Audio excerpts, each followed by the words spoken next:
त्रिपाठी जी, राजकुमार भाटी जी का कहना है, अजय वर्मा जी आप तो मोहब्बत की दुकान है ना, दुकान खोलिए, अभी ये बंद करिए।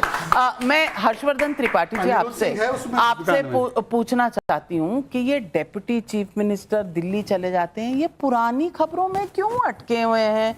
क्योंकि उसके बाद तो ये सर्टिफिकेट साथ साथ दे रहे थे परसों योगी जी और डेप्यूटी चीफ मिनिस्टर जी, वो तस्वीरें इन्हें किसी ने भिजवाई नहीं क्या? देखिए राजकुमार भाटी जी की ये बात बिल्कुल दुरुस्त है कि योगी आदित्यनाथ ने बाकायदा भारतीय जनता पार्टी के खिलाफ भी प्रत्याशी खड़ा किया था और एक सीट पर, गोरखपुर शहर की सीट पर जिताया भी था, जो आज राधा मोहन दास अग्रवाल भारतीय जनता पार्टी के राष्ट्रीय महामंत्री। एक बात है। दूसरी बात ये कि 5 बार के सांसद योगी जी भारतीय जनता पार्टी के, और आज अखिलेश यादव को योगी आदित्यनाथ के सामने कोई रास्ता नहीं सूझ रहा है, तो उनको लग रहा है कि भाजपा और योगी आदित्यनाथ अलग अलग हो जाएं। योगी आदित्यनाथ आज की तारीख में जहां पर खड़े हैं, अखिलेश यादव को लग रहा है कि यहां से आगे का रास्ता उनके लिए और मुश्किल हो रहा है। शायद यही वजह है कि उनको एनकाउंटर में भी जाति दिख रही, शायद यही वजह है कि उनको महिला से दुष्कर्म हो, बच्ची से दुष्कर्म हो, उसमें भी जाति हो रही। और अमित शाह जी चाहते हैं, ज्यादा गड़बड़ बात है कि उसमें योगी जी रहेंगे नहीं, आप फिर हम यहां खड़े होंगे। योगी जी के सामने अखिलेश जी का साथ देने के लिए कांग्रेस कभी नहीं आती है, और शायद उनको लग रहा है कि अब योगी आदित्यनाथ तो शायद थोड़ा आगे निकल गए, तो अब अलग हो तो कुछ हो, लेकिन यहां तो भारतीय जनता पार्टी ने उनको अलग करने को तैयार है। क्या 2 महीने चला सवाल चीफ मिनिस्टर का, वो वहीं के वहीं है। सवाल यही मैं पूछना चाहती हूं कि क्या अखिलेश यादव को जीतने के लिए उत्तर प्रदेश में 2027 में भाजपा को और योगी को अलग करना पड़ेगा? यह सवाल है।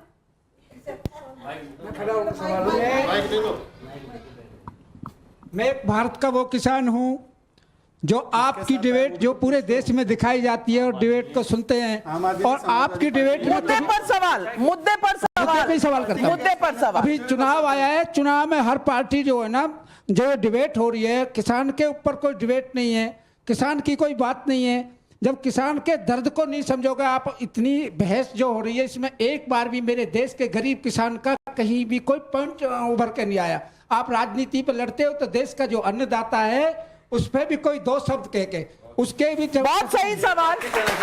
भाटी जी मुझे वो कह रहे हैं कि किसान का मुद्दा नहीं उठते। किसानों की बात कर रहे हैं, बिल्कुल सही कर रहे हैं। 25,000 करोड़, अभी आप बोलने दीजिए, बीच में मत टोकिए। 25,000 करोड़ बजट हुआ करता था, आज 1,25,000 करोड़ बजट है। जो 3 लाख करोड़ एमएसपी देते थे, आज 11 लाख करोड़ केवल धान और चावल के लिए, केवल धान और गेहूं के लिए, दिया जाता है। सुनिए, और अनशन करके एजिटेशन करके किसानों का बिल वापस करवाया। प्रधानमंत्री को यार राजीव जी ऐसे ही करना था तो पहले ही बताते ना डिबेट, ऐसे ही करना था तो पहले ही बताते मुझे। पहले वो अपनी बात कर लें, आपको समय देंगे। शहजाद जी, अजय वर्मा जी, डिसिप्लिन जो आपने सीखा नहीं 60 साल की सत्ता में, जवाब आपको लगता है किसानों पे मैं बात कहना चाहता हूं। नहीं, आपने सवाल पूछा, पहले जवाब तो सुन ले। जवाब दीजिए।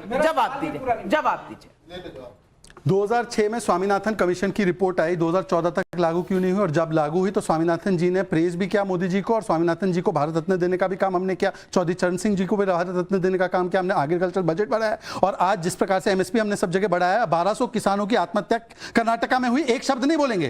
पंजाब में आज पेट्रोल डीजल का भाव बढ़ा है, एक शब्द नहीं बोलेंगे। कर्नाटका में डीजल का भाव बढ़ा है, एक शब्द नहीं बोलेंगे। उससे किसान जो आंदोलन कर रहे थे, सुन लीजिए, एक सेकंड सुन लीजिए, उनको नक्सली किसने बोला? इन्होंने बोला। 800 किसान इन्होंने मारे, बैठे फिर प्रधानमंत्री आकर के हाथ जोड़ के माफी मांग के बिल वापस लेते हैं। किसानों को बलात्कारी कह दिया। सवाल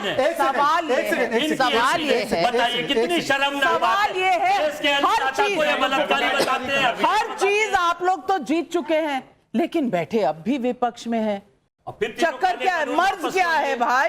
आप तो ऐसे तीनों काले कानून की बात है ना। एक सेकंड, केरल में एपीएमसी लागू नहीं होता, कब कराओगे? हिंदुस्तान क्यों? केरल किस बात का हिस्सा है? कहते हैं हिंदुस्तान की बात करिए। केरल हिंदुस्तान में नहीं है, कश्मीर हिंदुस्तान में नहीं है।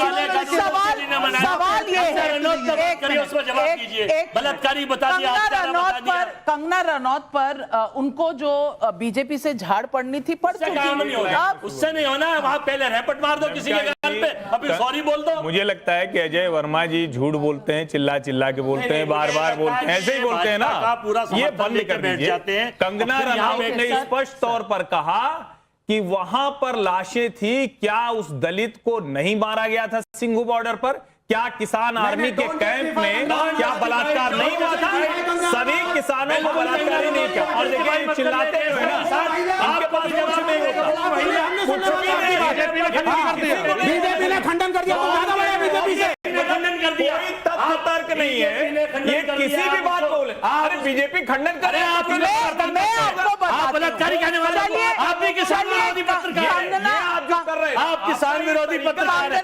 इसका मतलब आपकी सोच भी किसान हत्यारे और बलात्कार है। हत्यारे आपके कहने से सत्य नहीं बदल जाता। आपके कहने से आप जैसे पत्रकार इस देश की समरसता को खत्म कर रहे हैं, सोशल फैब्रिक खत्म कर रहे हैं। वर्मा जी, मैं आपको कह रही हूं कि आपसे ऊंचा बोलना मुझे भी आता है, और मैं कोई भी इस तरह से मैं आपको जवाब देने का भी एक तरीका होता है, लेकिन सवाल ये है, अंकिता भंडारी उनके आरोप है, सवाल ये, और मैं आपसे पूछती हूँ, मैं अजय वर्मा जी, अगर आपको ये डिबेट खुद ही करनी है, मैं एक स्टैंड लगाती हूँ और हम लोग चलते हैं, आप अकेले खड़े होकर भाषण दीजिए। लेकिन कंगना पे एक शब्द बोल दूं, एक शब्द, क्योंकि जरूरी है। कंगना ने जो बोला उसकी बातों को इंटरप्रेट किया गया, हमने बोला कि हम इससे अलग है। कंगना के बारे में पर एक मंत्री ने कहा कि इसका मेकअप उतरेगा तो ये है या इसकी मां है, नहीं समझ में आएगा। अब मुझे बताइए कि मंडी में, एक सेकेंड,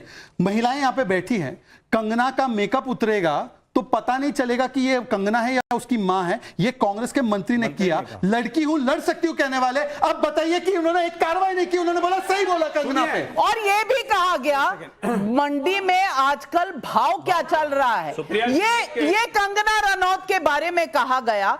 और ये बात करते हैं महिला रक्षा की। एक मिनट अजय वर्मा, सवाल आपसे है कि इस तरह की भर्ती, इस तरह की भर्ती, भारत की महिला है, इसीलिए कठुआ की महिला नहीं है इस देश की। अजय जी, कर्नाटक की महिला प्रिंसिपल लेवल इस स्टूडियो में ना, मोदी के हाथ मजबूत इस स्टूडियो में मेरा डिसिप्लिन चलता है।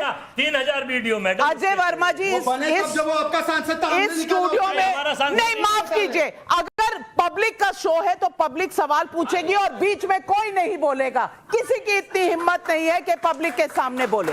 मैं आपसे सवाल पूछती हूं, प्रियंका चतुर्वेदी कांग्रेस पार्टी से किस लिए निकली? 8 लोगों ने उसके साथ अभद्र टिप्पणी की, अभद्र व्यवहार किया, सस्पेंड हुए और वापस आ गए। उसके बाद राधिका खेड़ा निकल गई, उसके बाद अंकिता दत्ता, कांग्रेस की बीवी श्रीनिवास पर आरोप लगाया था। अभी केरल में मैं कह रही हूं, कलकत्ता पर इस देश में आक्रोश इतना था, एक ट्वीट आया और कलकत्ता की बात कठुआ से जोड़कर ट्वीट आया राहुल गांधी का, और किसी के मुंह से कुछ नहीं निकला। क्या ये इस देश के संविधान के हिसाब से चल रहे हैं, इस देश के पब्लिक सेंटिमेंट के हिसाब से चल रहे हैं? मैं ये सवाल पूछती हूं आपसे। मेरा सवाल है, ये हमारे भाई हैं बीजेपी के प्रवक्ता, आप मेरी तरफ बात कर रहे हैं ना। ये पूरी दिल्ली में देखा है कि बीजेपी कितना महिला को सम्मान करती है। पूरे हिंदुस्तान ने देखा है दिल्ली में कि बीजेपी क्या महिला को सम्मान करती है। मैं बात करता हूं, जो अभी हमारे भाई, मैं इनसे पूछना चाहता हूं, जो ये जाति और धर्म की जो राजनीति हो रही है, मैं जब से बीजेपी की सरकार आई है, जब से एक जातियों को लेकर, धर्मों को लेकर टारगेट किया जा रहा है। मैंने एक सोशल मीडिया पे सुना माननीय मुख्यमंत्री जी का बयान कि एक घटना हो जाती है, उस घटना पे सदन में माननीय मुख्यमंत्री, जो कि उत्तर प्रदेश के मुख्यमंत्री हैं, वो ऐसी भाषा का प्रयोग करते हैं, एक जाति को लेकर टिप्पणी करते हैं कि ये लोग यादव हैं या ये लोग मुस्लिम समुदाय से हैं। क्या भाषा है ये मुख्यमंत्री? चलिए जवाब सुनेंगे, आप जवाब सुनेंगे ना? जवाब सुनिए। हाँ, जवाब सुनने नहीं, पहले जवाब सुन।